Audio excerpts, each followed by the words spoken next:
The idea of an end isn't just for empires. It's a big philosophical question that's been around for ages. It basically asks if everything from the tiniest atom to the entire universe has a built-in expiration date. History is filled with examples. Empires that once seemed invincible eventually crumbled. Look at the British Empire, once the world's ruler. By the mid-20th century, cracks started to show. Money troubles loomed as other countries grew stronger and Britain's own factories sputtered. Socially, things weren't much better. People started to get nationalistic, wanting their own countries, and the old aristocracy wasn't as powerful anymore. The military, stretched thin by constant wars, couldn't hold everything together. The Roman Empire, another giant that bit the dust, faced similar problems. Inflation ate away at their economy, corruption ran rampant, and trade slowed to a crawl. Christianity's rise and the fading of traditional Roman values added to this social unrest. Just like Britain, its military was stretched thin by endless battles and its once great infrastructure started to crumble. Without strong roads and systems, it became impossible to manage such a vast empire. The decline of the Roman Empire was not the only scenario. The Ottomans were a powerful empire in the Middle East and Eastern Europe that collapsed in the 19th and 20th centuries.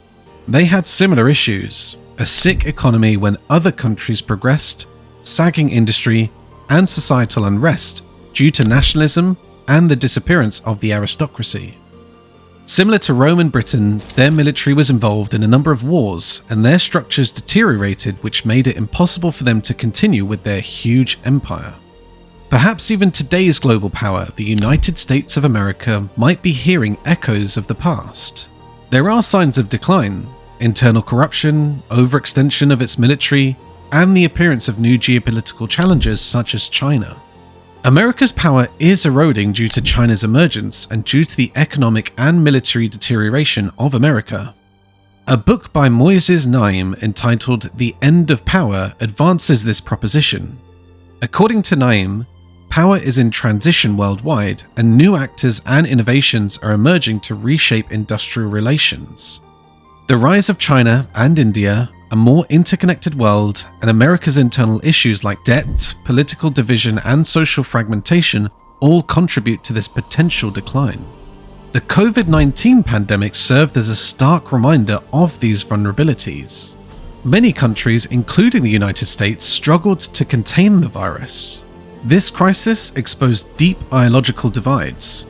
New Zealand, for instance, prioritized public health with strict lockdowns, effectively eliminating the virus.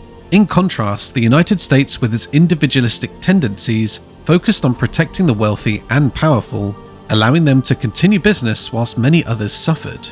This approach reflects a longer history of American imperialism rooted in colonialism and resource exploitation. The US has been known to put prestige and money first, even over the welfare of other individuals. The pandemic arguably has exacerbated this trend where the government is working for the benefit of the rich rather than the marginalized. This gives rise to critical questions concerning the future of leadership of America on the global scene. A clear example of this imperialistic attitude was the government's move to let many continue working during the pandemic. Instead of prioritizing health, especially that of the populace, the government ensured that the virus would go around, especially targeting essential workers and their families. This decision revealed yet another aspect of American society's problems, namely income and race discrimination. It was evident that low-income populations and ethnic minorities, who are more likely to serve as frontline workers and have limited access to quality healthcare facilities, were affected worse. This is a clear indication that the social injustices that are inherent within the society have been fueled by the imperialism of this country. The pandemic also pointed out the weaknesses of the federal government in managing the crisis. This slow and poor response precipitated a large number of deaths and considerable economic suffering. This was a function of America's pride more than a shame to the God's own country. The pandemic year only highlighted the existing cracks in the American system. The delayed and ineffective relief effort, in addition to the existing economic disparity, expose the flaws of American imperialism and capitalist drive. The liberals, on the other hand, complain that the system is tilted towards the rich few economically, mobility has stagnated, and most people feel disillusioned. Among the key reasons for this change, socio-economic inequality and the rising economic power of the top percentile of the population may be mentioned. It has created a huge income divide, making it difficult for many people to survive the financial hardship. The upper class wields considerable power, leading to the development of a pompous oligarchy that supports the elite's agendas. This denial of opportunities to the majority hinders economic and social development.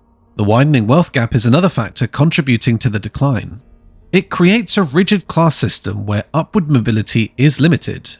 Those born into wealth can maintain it, whilst others struggle to improve their circumstances. This stagnation breeds frustration and undermines the core idea of the American dream. Moreover, the repeated urgency to make as much profit as possible has come with negative impacts.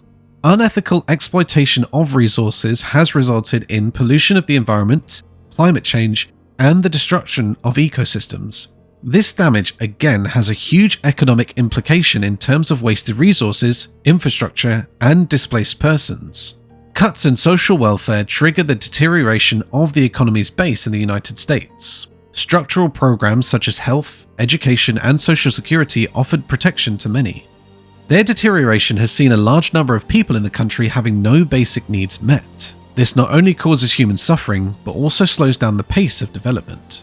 Another victim of the obsessive pursuit of profit is public services, which are so vitally necessary for a civilized society.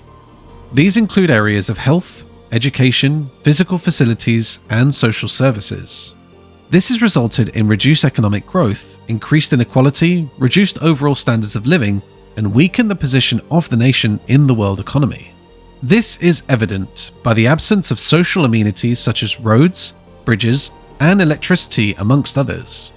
Currently, the United States has poor infrastructure. Many roads, bridges, and some public facilities need either reconstruction or repair work. This has a domino effect. There are increased transportation costs for companies, slow economic development, and reduced competitiveness in America.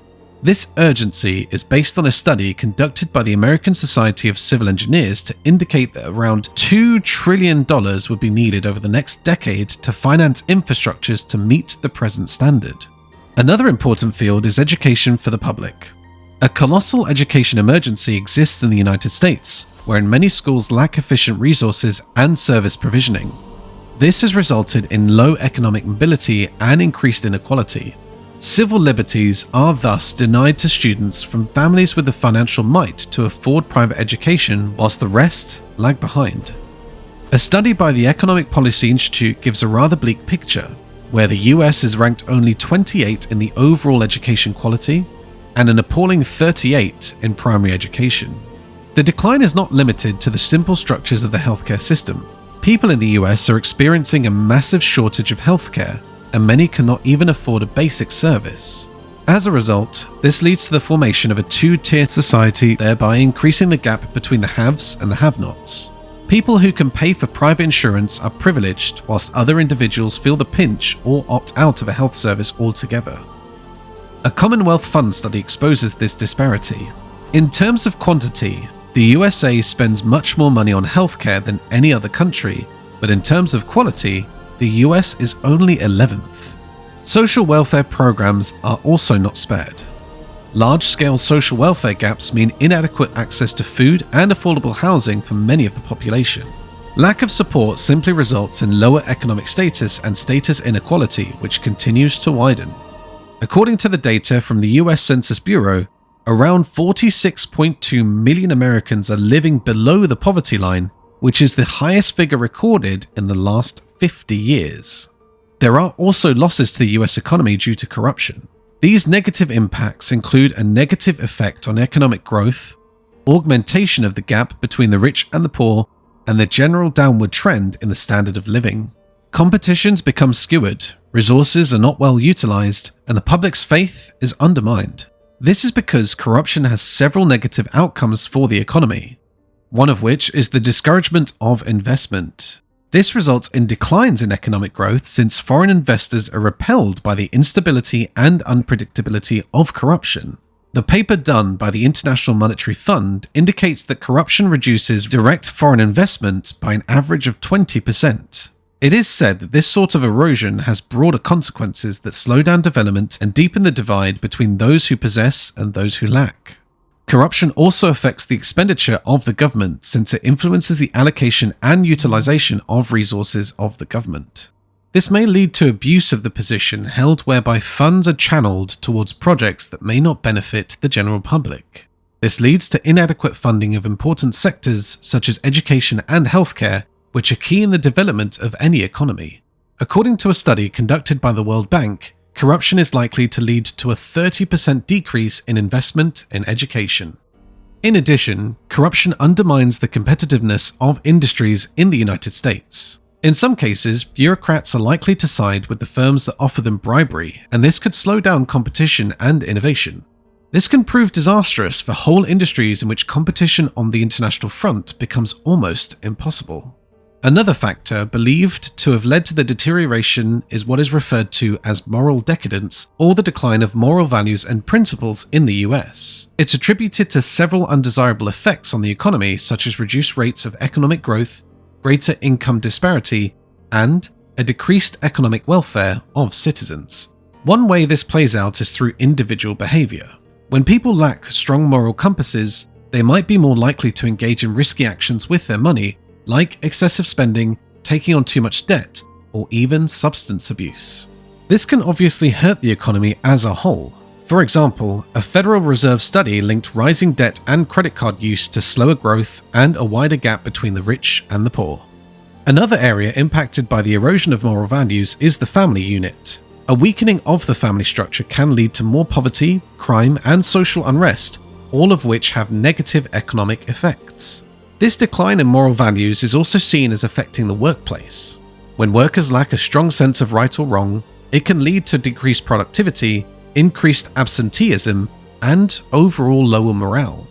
A Gallup organization study, for example, linked this decline to lower employee engagement, ultimately contributing to the wealth gap. The political system isn't immune either. The erosion of moral values can lead to increased political polarization, a decline in trust in the government, and lower civic engagement. A Pew Research Center study found a connection between this decline and a decrease in trust in government, again contributing to the wealth gap.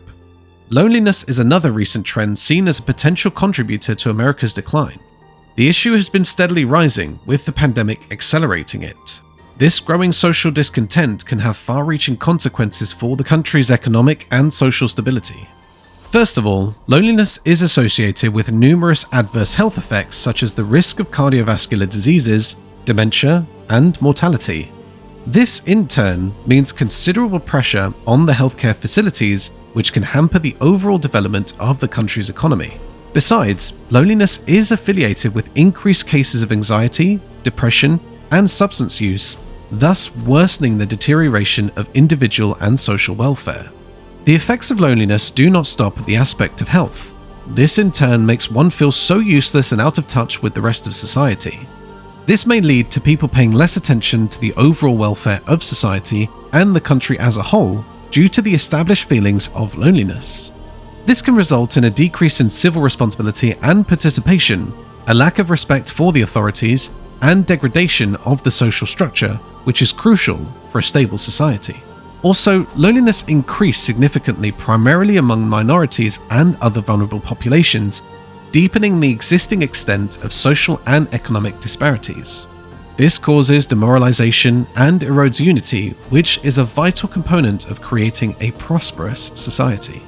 Social disconnection and limited participation in community life can also have other economic effects. It means that as people become more isolated, they can leave the working process, the sphere of entrepreneurship, and other pro-growth activities. This may include the slowing down of economic growth as well as a reduction in the country's competitiveness in the global market. Just like other empires that existed in the past, the US seems to be in a state of decline. Decline, therefore, remains as open to interpretation in that it is informed by economic division, social degeneration, and, interestingly, loneliness. History teaches us that such decline may be inevitable, though the US has a lot of positives on its side. Can the US break that cycle and chart a different course to rejuvenation, or are we doomed to be part of the hit parade of empire? You can share your opinions in the comments section below. See you in the next video.